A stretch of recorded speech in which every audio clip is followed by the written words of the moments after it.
Est-ce que le manque de confiance en soi est plus féminin que masculin? Oui, mais bien sûr pas pour des raisons naturelles, évidemment, pas pour des raisons physiologiques, mais pour des raisons évidemment historiques et sociales. Pour une offre d'emploi, les femmes y vont en moyenne lorsqu'elles ont 130% des compétences requises, et les hommes y vont dès 70%. Donc voilà, tout est dit.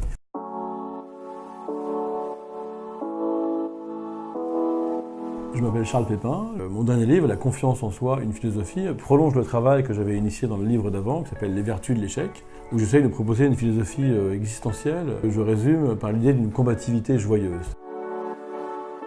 Selon moi, un des grands défauts, des manières habituelles de présenter la confiance en soi, c'est de la présenter comme une histoire entre soi et soi. Comme si c'était moi face à mon miroir, moi face à mes doutes, moi face à mes inhibitions, moi et moi et moi et moi.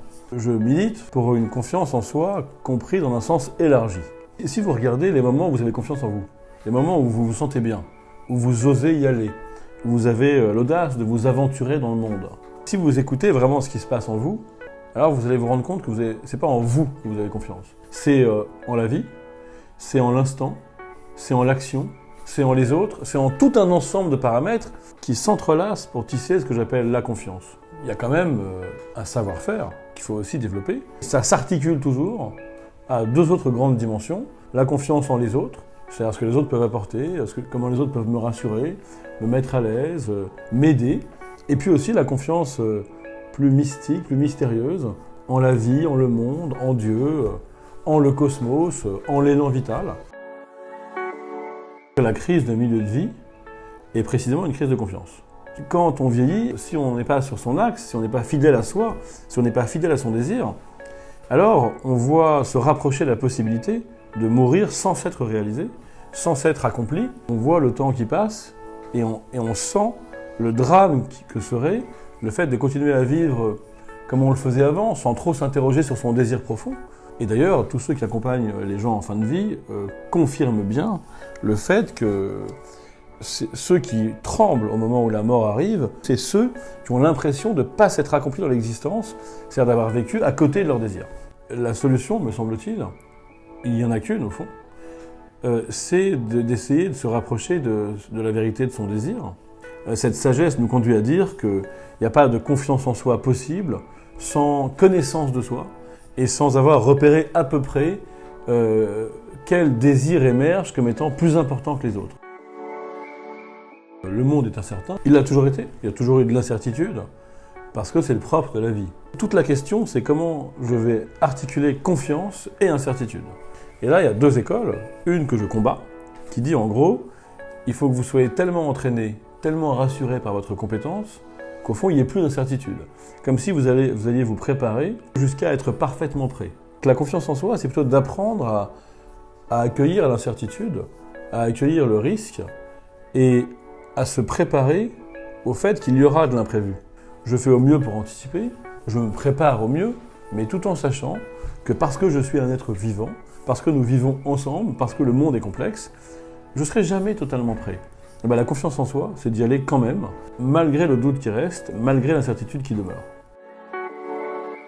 On a besoin, pour prendre confiance en soi, de s'identifier à des figures qui nous inspirent. Et j'ai, à chaque fois que c'était possible, pris des exemples de femmes. Dans le cas de George Sand, elle a réussi énormément de choses dans une époque très compliquée. Il apparaît que ce qui lui a donné des ailes, c'est d'admirer d'autres figures. Elle a beaucoup admiré son arrière-grand-mère, qui était une féministe importante du siècle des Lumières. Admirer au sens philosophique, au sens que Nietzsche défend, c'est admirer la singularité de l'autre. Et donc, si j'ai pas confiance en moi, c'est parce qu'au fond, je doute de ma capacité à exprimer ma singularité dans un monde conformiste, un monde normé. Et donc, j'ai besoin d'admirer la singularité de l'autre, tout simplement pour comprendre que c'est possible d'exprimer ma singularité. Puisque cette personne l'a fait, c'est que c'est possible. L'admiration, au fond, est un moteur, est une nourriture.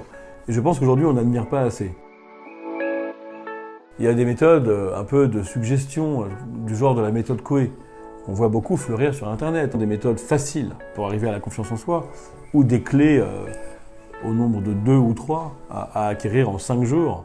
Oui, il y a des choses qu'il faut faire pour agir, mais avec une lucidité sur le fait que ces trucs et astuces, ces clés et méthodes ne sont pas l'essentiel.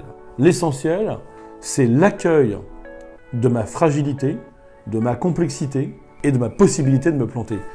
Il faut que je l'accueille vraiment. Je vais moins me planter si je l'ai accueilli. Je sais que je peux échouer, je sais que je ne maîtrise pas tout ce que je fais, je sais que je ne maîtrise pas ce que vont faire les autres, que je ne maîtrise pas les conséquences et les conséquences des conséquences. Et c'est un changement de vision du monde qui importe.